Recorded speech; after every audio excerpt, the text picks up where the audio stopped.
வணக்கம். Praise the lord. Hallelujah. இயேசு ஆண்டவர். எனக்கு அன்பான பிள்ளைகளே, கிறிஸ்துவின் பிரியமான சகோதர சகோதரிகளே, உங்களை நான் மீண்டும் சந்திப்பதில் பெரும் மகிழ்ச்சியும் ஆனந்தமும் கொள்கின்றேன்.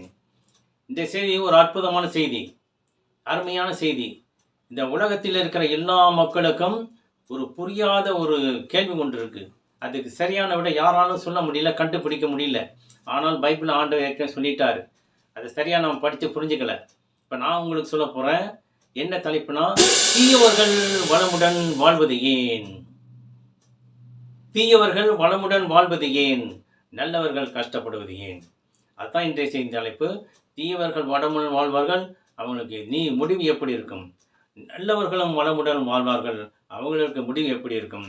தீயவர்கள் வளர்ந்து கொண்டே போவார்கள், ஆயுள் நீடித்து கொண்டே போகும். அதே போல நல்லவர்களும் வளர்ந்து கொண்டே போவார்கள், ஆயுள் நீடித்து கொண்டே போகும். இவர்களுக்கு தீர்வு எங்கே இருக்கும், எப்படி கிடைக்கும்? அதுதான் இந்த செய்தி. கவனமாக பாருங்க, கவனமாக பாருங்க, கவனமாக பாருங்க. ஹல்லேலூயா. Praise the lord. நல்ல கனி கூடாத மரமெல்லாம் வெட்டுப்பட்டு என்ன படும்? வெட்டுப்பட்டு எங்கே போடப்படும்?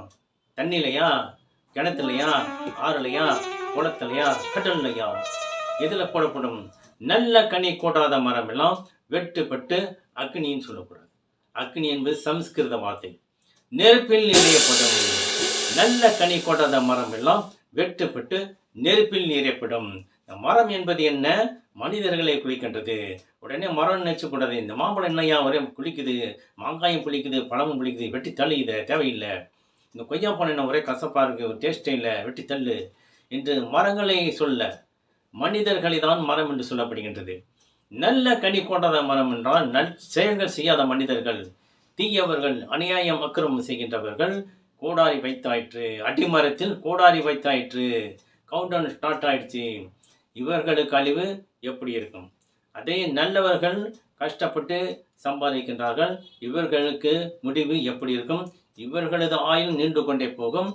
கெட்டவர்கள், தீயவர்கள் ஆயுளும் நீண்டு கொண்டே போகும். ஆனால் முடிவில் எப்படி இருக்கும்? இவர்களுக்கு எப்படிப்பட்ட ஒரு இறப்பு கிடைக்கும் என்று சொல்ல போற. கவனமாக பாருங்க. ஹல்லேலூயா. Praise the lord. இயேசு ஆண்டவர். சபை முறையாளர் அதிகாரம் 13. இப்போது தீயவர்களுக்கு நான் சொல்ல போறேன். தீயவர்கள் நலமுடன் வாழ மாட்டார்கள், நிழல் நீள்வது போல அவர்களது வாழ்நாள் நீளாது. ஏனெனில் அவர்கள் கடவுளுக்கு அஞ்சி நடப்பதில்லை. யாருக்கு அஞ்சி நடப்பதில்லை? கடவுளுக்கு அஞ்சி நடப்பதில்லை. யாரு? தீயவர்கள். தீயவர்கள் வளமுடன் வாழ மாட்டார்கள் சொல்லிட்டேன், பார்த்தீங்களா? அவங்க வளமுடன் வாழ்வார் என்று நம்ம நினச்சிருப்போம். ஆனால் ஆயுள் நீடிக்கும் போது அவங்க பெரும் கஷ்டங்கள், துன்பங்களை அனுபவித்துக் கொண்டே இருப்பார்கள். அது தெரியாது நமக்கு. பார்க்கும்போது பணக்கார மாதிரி இருப்பான், 10 வருஷமாக சென்ட்டுக்கிட்டு போட்டு நல்லா இருப்பான். உள்ளுக்குள்ளே எல்லாம் போயிருக்கும், கூட அணிச்சு போயிருக்கும். வளமுடன் வாழ மாட்டார்கள், நிழல் நீள்வது போல அவர்களது ஆயுள் வாழ்நாள் நீளாது. நிழல் நீள்வதுன்னா, கரண்ட்டு பூச்சி வீட்டில் கேண்டில் வைக்கிறோம், உட்காந்துருப்போம், நம்ம நிழல் பார்த்தா பெருசாக இருக்கும், அப்படி உயரமாக இருக்கும், 10 அடி பூதமாக இருக்கும், நம்ம நிழலான்னு பார்த்து பயந்துருவோம். அதுதான் நிழல் நீள்வது போல அவர்களது நீளாது, அவர்களது வாழ்நாள் நீளாது. ஏனெனில் அவர்கள் கடவுளுக்கு அஞ்சி நடப்பதில்லை. கடவுளுக்கு அஞ்சி நடப்பதில்லை. கடவுளுக்கு அஞ்சாமல் நடக்கிறாங்க. கடவுள் பயம் இல்லை. கடவுளாது முன்னாது நான் இருந்தால் இப்படி தான் சம்பாதிப்பேன், இப்படி சாப்பிடுவேன், இப்படி போவேன், இருக்கிற வரைக்கும் சந்தோஷமாக அனுபவிச்சு போனான் என்று மனித கோட்பாட்டின்படி வாழ்கின்றவர்கள். ஹல்லேலூயா. இவர்கள் வளமுடன் வாழ மாட்டார்கள். இவர்களது அழிவு இவர்களை பற்றி தான் அடிமரத்தில் கோடாரி வைத்தாயிற்று. இவர்களுக்கு தான் அடிமரத்தில் கோடாரி வைத்தாயிற்று. கவுண்டவுன் ஸ்டார்ட் ஆயிடுச்சு.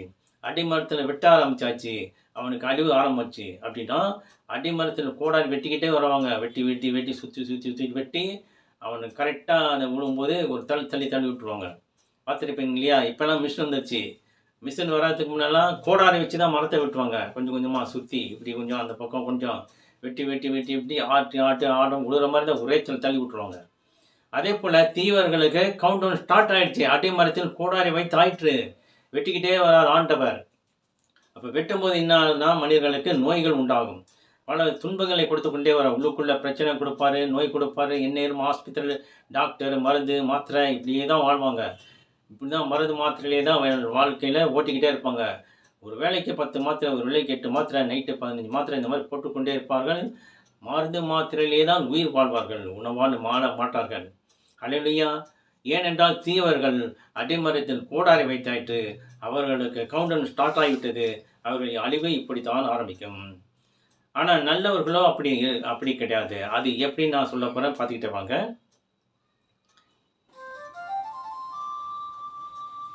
ஏசாயா 43 நீர்நிலைகள் வழியாக நீ செல்லும்போது நான் உன்னோடு இருப்பேன். யாருக்கு? நல்லவர்களுக்கு. நீர்நிலையாக வழியாக நீ செல்லும்போது நான் உன்னோடு இருப்பேன். அவர்கள் ஆறுகளை கடக்கும் பொழுது அவை உன்னை மூழ்கடிக்க மாட்டா. ஆறுல கடக்கிற நீ மூழ்க மாட்ட. தீயில் நடந்தாலும் சுட்டரிக்கப்பட மாட்டாய். நெருப்பு உன்மேல் பற்றி எரியாது. நெருப்பு கூட உன்மேல் பற்றி எரியாதியா? நெருப்புனா உடனே நெருப்பு நடந்த போனா நான் எரியலையே, இது எரிஞ்சிச்சு, நான் நெருப்பு போனால் நான் எரியான்னு சொன்னார் ஆண்டவர். அப்படி செய்யக்கூடாது. அந்த மாதிரி நினச்சிக்காதீங்க.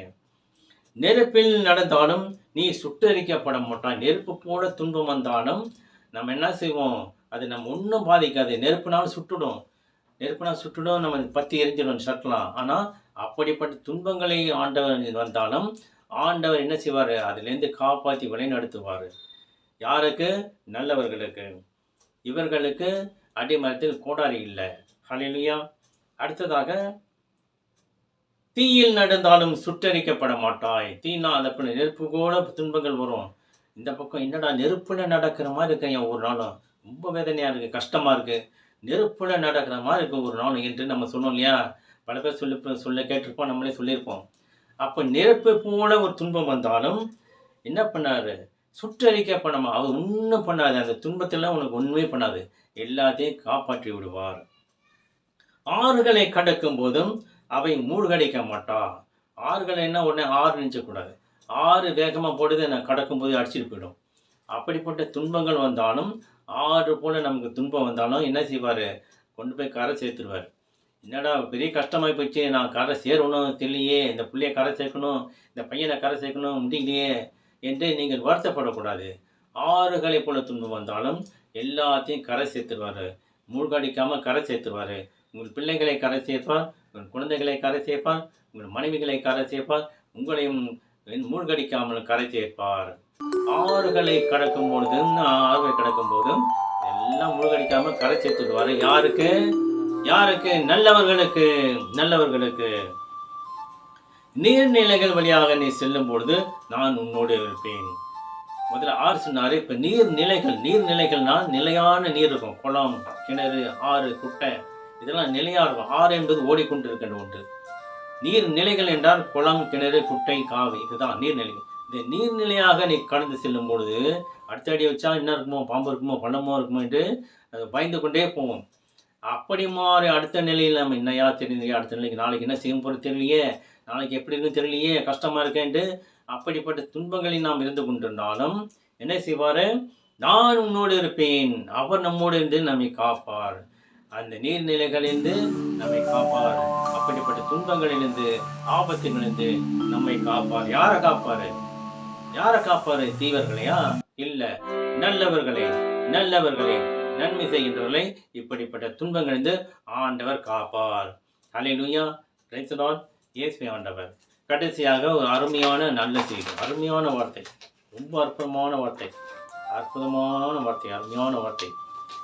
ஏசாயா 65:20 100 ஆண்டு வாழ்ந்து இறப்பவனும் இளைஞனாக கருதப்படுவான். 100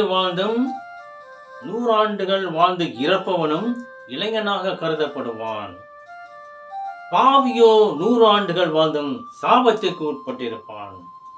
100 ஆண்டு வாழ்ந்தாலும் சாபத்துக்கு உட்பட்டிருப்பான். இப்போ 2 பேருக்கும் ஒரே ஆயுள் கிடைக்குது.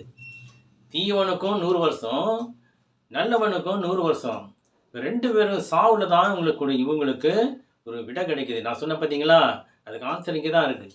அதுக்கு விடை இங்கே தான் இருக்குது. தீயவர்கள் வளமுடன் வாழ்வது ஏன்? அவர்கள் இறப்பில் தான் எப்படி முடிவு கிடைக்கும். அவர்கள் முடிவு எப்படி இருக்குன்றதை இப்போ தான் நான் சொல்ல போகிறேன். அதே நல்லவர்களுக்கு இருந்தாலும் அவர்கள் இறப்புக்கு எப்படி ஒரு முடிவு இருக்கும். அதுதான் இந்த செய்தி, அருமையான வார்த்தை. ஏசாயா 65:20 100 ஆண்டு வாழ்ந்து இறப்பவனும் இளைஞனாக கருதப்படுவான். யாரு? நல்லவன் 100 ஆண்டு வாழ்ந்து இறந்தாலும் என்ன செய்வான்? இளைஞனாக கருதப்படுவான். நல்ல மனுஷன், 100 வருஷம் வாழ்ந்துட்டான், எந்த ஒரு நோய் இல்லை, ஒரு மாத்திரை ஆஸ்பத்திரி இது வரைக்கும் பார்த்ததில்லை, மாத்திரை மருந்து சாப்பிட்டதில்லை, நல்ல இடகாத்தம் உடம்பு. இன்றைக்கும் பாருங்கள் உடம்பு எப்படி இளைஞனாக இருக்கிறான்னு. நல்ல உடம்பு, நல்ல பார்வை, நல்லா நடக்கிறான், ஓடுறான், செய்கிறான். பார்த்தாக்கா 100 வயசு மாதிரி தெரியல அவனுக்கு. இளைஞனாக கருதப்படுவான், இளைஞனாக கருதப்படுவான். அல்லேலூயா. இதுதான் இளைஞனாக கருதப்படுவான் என்று சொல்லப்படுகின்றது. நல்லவர்கள் வாழ்ந்து இருந்தாலும் நம்ம அப்படி தான் பேசுவோம் இல்லையா? அப்படி தான் பேசுவோம். இதுதான் உண்மை. அவன் பார்த்து நல்ல மனுஷன், அவன் நல்லா வாழ்ந்தான், எந்த வித கெட்ட பழக்கம் குடிக்கிறதில்ல, எந்த தீய பழக்கமும் இல்லை, நல்லா வாழ்ந்தான், நல்லா சாப்பிட்றான், இல்லை வேலை செய்கிறான். பார்த்தாக்கா 100 வயசு மாதிரி தெரியல அவனுக்கு, இளைஞனாக இருக்கிறான், முடி கூட இன்னும் சரியாக வெளுக்கலை என்று இளைஞனாக கருதப்படுவார்கள். யாரு? தீவர்களா? நல்லவர்கள், நல்லவர்கள். இப்பொழுது தீயவர்கள் பாருங்க. ஆனால் பாவியோ 100 ஆண்டுகள் வாழ்ந்தும் சாபத்திற்கு உட்பட்டிருப்பான், சாபத்திற்கு உட்பட்டிருப்பான், சாபத்திற்கு உட்பட்டிருப்பான். இவன் இறக்கும்போது அவனை பாராட்ட மாட்டாங்க. ஒளிஞ்சான் பாரு ஒருத்தன், என்ன இது அநியாயம் பண்ணுறான், சம்பாதிக்கணும் மேலே எந்நேரம் வீட்டில் பிரச்சனை, குடும்ப சண்டை பிரச்சனை, எல்லாம் குடும்பத்தில் ரோட்டில் சண்டை போகிறான், குடிச்சு சண்டை போகிறான், தீய வழியில் சம்பாதிக்கிறான், எக்கச்சக்கமாக கொள்ளடி சம்பாதிக்கிறான், கேட்க ஆள் இல்லாமல் வாழ்கிறான் என்று இவனை இறக்கும் பொழுதும் சாபிப்பாங்க அவனுங்க. ஒளிஞ்சாயம் ஒருத்தன் செத்து போனா நிம்மதியா. இவ்வளோ நாள் ஆண்டவர் வச்சிருந்ததே பெரிய அதிசயம். எப்படி இவ்வளோ நாள் ஆண்டவர் இவன் வச்சிருந்ததே பெரிய அதிசயம் அப்படின்னு நம்ம சொல்லுவோம். ஏன் அவன் வச்சிருக்கிறாரு? இறப்புல தான் அவனுடைய தீர்வை நாம் கொடுப்போம். அதுதான் தீயவர்கள் வளமுடன் வாழ்ந்தால் வாழ்வது ஏன், அவர்கள் நல்லா வாழ்கிறாங்க என்று நம்ம சந்தேகப்படுறோம் இல்லையா? நம்ம நினைக்கிறோம் தீயவர்கள் வளமுடன் வாழ்வது ஏன், நம்ம சந்தேகம் வரும் இல்லையா? அதுக்கு பதில் இங்கே தான் இருக்கு. பாவி 100 ஆண்டுகள் வாழ்ந்தாலும் சாபத்துக்கு உட்பட்டிருப்பான். நீ இருக்கும்போதும் உன்னை சபிப்பாங்க, நீ இறந்த பிறகும் சபிப்பாங்க. நீ இருக்கும்போதும் பலவித வேதனைகள், நோயில் அவசப்பட்ட, இறந்த பிறகும் பாதத்தில் நெருப்பில் நீ தள்ளப்படுவாய். நல்ல கனி கொடாத மரம் எல்லாம் வெட்டுப்பட்டு நெருப்பில் எரியப்படும். அப்போ பாதாளம் என்ன இருக்கு? தண்ணியா இருக்கு. ஏசி போட்டிருக்காங்க பாதாளத்தில், குளிர் தண்ணி இருக்கா? நெருப்பு இருக்கு. நல்ல கனி கொடாத மரம், நல்ல கனி கொடாத மரம், நல்ல கனி கொடாத மனிதன் அவன். அவன் இறந்த பிறகு நெருப்பில் எரியப்படும். சும்மா இல்லை, வெட்டுப்பட்டு நெருப்பில் எரியப்படும். வெட்டுப்பட்டுனாக்கா அவன் உடம்புல நோய்கள்லாம் உண்டாகி பல துன்பங்கள் வேதனைகள்லாம் அனுபவிச்சு எல்லா நோய்களும் வந்து கஷ்டப்பட்டு என்ன செய்வான்? அந்த துன்பத்தில் தான் இறப்பான். ஆனால் இவன் இறப்பதற்கு முதல் நாள் என்ன செய்வான்? மிக சந்தோஷமாக இருப்பான். தீயவர்கள் இறக்கும்னு ரொம்ப சந்தோஷமாக இருப்பாங்க, ரொம்ப ஆச்சரியமாக இருக்கும். அவன் பார்த்தாலே, என்ன நேற்றுலாம் ரொம்ப நோய் நொடி அந்த இன்னைக்கு நல்லா இருக்கேன், என்ன தெரியல, எனக்கு ரொம்ப சந்தோஷமாக இருக்குது, உடம்புல உண்மையில் க்ளீனாக இருக்குது, நான் ரொம்ப சந்தோஷமாக இருக்கேன்ட்டு எல்லாமே அவனை பார்த்து சந்தோஷப்படுவார்கள். அவனும் சந்தோஷப்பட்டு கொண்டு இருப்பான். ஆனால் மறுநாளோ என்ன ஆச்சு? சங்கு ஊதுவாங்க, வீட்டில் சங்கு ஊதுவாங்க, தாரதம்பட்ட சங்கு ஊதுவாங்க, அவ்வளோதான். இதுதான் தீவர்கள் வாழ்க்கையிலே இப்படி தான் முடியும். அப்போ அவன் அந்த ஒரு நாள் தான் சந்தோஷமாக இருந்துக்கிறான். அது கூட எப்போ அடுத்த நாள் அவனுக்கு இறக்க போகிறோம் தெரியாது. தெரியாமல் அந்த ஒரு நாள் சந்தோஷத்தை அவனுக்கு கொடுக்குறான் ஆண்டவர். அப்போ இந்த நாளில் சந்தோஷமான வச்சுன்னு நான் இறந்து போகிறான். அவன் இறந்த பிறகு அவனை பாராட்ட மாட்டேன்றாங்க. என்ன செய்கிறாங்க? சபிக்கிறாங்க. ஒளிஞ்சானா என்ன அநியாயம் பண்ணுறாங்க. பயங்கரமான ஆள், மோசமான ஆள், திருடுறான், கொள்ளையடிக்கிறான், பண்ணுறான், பல பெண்களோட இது பண்ணுறான், கெடுக்கிறான், எல்லாத்தையும் செய்கிறான். ஆண்டை இவனால் உயிரோட வச்சிருந்ததே பெரிய ஆச்சரியம் என்று அப்படி தான் நம்ம சொல்லுவாங்களே தவிர, இந்த நல்லவனை பாராட்ட மாட்டாங்க. நல்லவனை எப்படி பாராட்டும்? ரொம்ப நல்லவன், நாள் வாழ்ந்தான், ரொம்ப அற்புதமாக வாழ்ந்தான், நோய் நொடி இல்லை, சுகமாக வாழ்ந்தான், இன்றைக்கும் பாரு நல்லா நடக்கிறான், நல்லா கண் பார்வை தெரியுது, நல்லா வேலை செய்கிறான், கடைசி வரைக்கும் வேலை செஞ்சு படைச்சாயா, நல்லா யாருடைய உதவி அவனுக்கு தேவையில்லை, நல்லா வாழ்ந்தான் பாருங்கள், இன்னும் இறந்த பிறகு எப்படி இருக்கான் பாருங்கள், இளைஞன் மாதிரி இருக்கான், முடி கூட சரியாக நடிக்கல, நல்லா பார்வையெல்லாம் கண்ணாடி கூட போடாமல் இருக்கான் என்று அவனை பாராட்டுவார்கள். ஆனால் தீவர்களுக்கோ சபிப்பார்கள். அழிஞ்சாயா, இவனை விட்டு இவனு தான் என்ன செய்கிறான் ஆண்டவர்? நல்ல கனி கொண்டாதமெல்லாம் வெட்டுப்பட்டு நெருப்பில் போடப்படும். ஆனால் நல்லவர்களோ என்ன செய்வார் ஆண்டவர்? தம் நிலைவாழ்வுக்கு அழைத்து செல்வார். அங்கு அவருக்கு அற்புதமான வாழ்வு கிடைக்கும். பூமியில் எப்படி கஷ்டப்பட்டியோ அதற்கு 2 மடங்கு 3 மடங்காக பரலோக வாழ்க்கையிலே சுகபோகமாக வாழ முடியும். ஆனால் தீயவர்களும் அப்படி வாழ முடியாது. எங்கேயும் வேதனைப்பட்டு இறப்பான். இறந்த பிறகும் நரகத்தில் வேதனை இருக்குது. இறந்த பிறகும் நரகத்தில் வேதனை இருக்குது. ஹல்லேலூயா, பிரைஸ் தி லார்ட். இயேசுவே ஆண்டவர். எனக்கு அன்பான பிள்ளைகளே, செய்தி கட்டிங்க. நீங்கள் நல்ல கனி கொடுக்கின்ற மரமா, நல்ல கனி கொடாத மரமா என்று நாம் சிந்தித்து செயல்பட வேண்டும். இப்போவே சிந்திக்கணும், நம்ம எல்லாமே சிந்திக்கணும். நம்ம போக்கு எப்படி இருக்குது, நம்ம செயல் எப்படி இருக்குது, நமக்கே தெரியாமல் போயிட்டு கொண்டு இருப்போம். பி கேர்ஃபுல்லாக இருக்கணும். நம்ம போகிற வழி நல்ல வழியா நம்ம நமக்கு கோடாரி வச்சிருவார் ஆண்டவர். கோடாரி வச்சிருவார் அடிமரத்தில் கவுண்டன் ஸ்டார்ட் ஆகணுமோ என்று பயந்து நீங்கள் செயல்பட வேண்டும். பாவ செயலில் ஈடுபடக்கூடாது. இந்த தவக்காலத்திலே நாம் இப்படிப்பட்ட செயல்களை செய்யக்கூடாது. நல்ல கனி கூடாத மரமெல்லாம் வெட்டுண்டு நெருப்பில் தான் எறியப்படும். ஆக நல்ல கனி கொடுக்கின்ற மக்களாக நாம் வாழ வேண்டும்.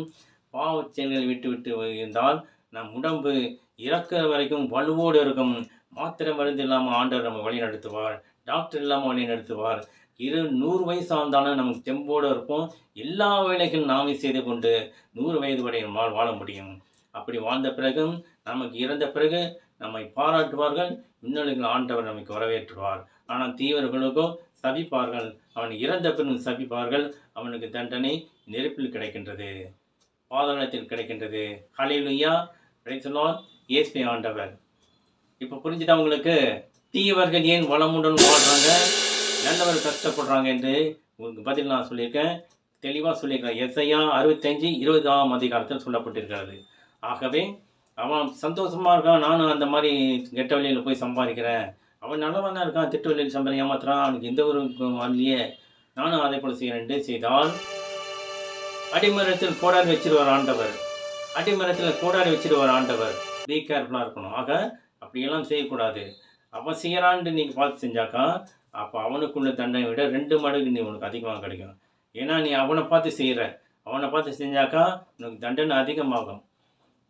ஹல்லேலூயா, பிரைஸ் தி லார்ட். இயேசுவே ஆண்டவர். என் அன்பான பிள்ளைகளே, செய்ய பார்த்துட்ருக்கீங்க. நீங்கள் நல்ல கனி கொடுக்கின்ற மரங்களாக இருக்கின்றீர்களா, கெட்ட கனி கொடுக்கின்ற மரங்களாக இருக்கின்றா என்று சிந்தித்து செயல்படுவோம். ஹல்லேலூயா, பிரைஸ் தி லார்ட். இயேசுவே ஆண்டவர்.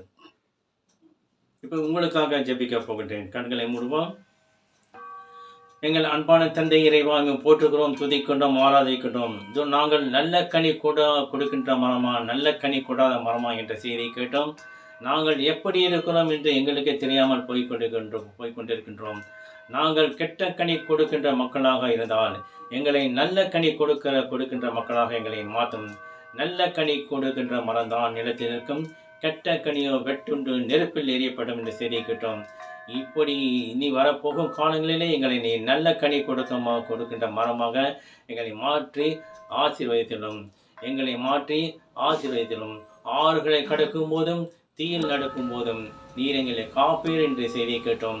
எப்படிப்பட்ட துன்பங்களை எல்லாம் வந்தாலும் எல்லாத்தையும் எங்களை நீ காத்து ஆசீர்வதித்தீர் என்று கேட்டோம் ஆண்டவரே. ஆகவே நாங்கள் இதுவரை கெட்ட கனி கொடுக்கின்ற மக்களாக இருந்தால் எங்களை நல்ல கனி கொடுக்கின்ற மரங்களாக மாற்றி எங்களை ஆசீர்வதித்தோம். இந்த மன்றாட்டுகளை எல்லாம் எங்கள் ஆண்டவராகிய இயேசு கிறிஸ்து வழியாக ஏறெடுக்கிறோம். எங்கள் அன்புள்ள வாழும் தெய்வமே, ஆமேன்.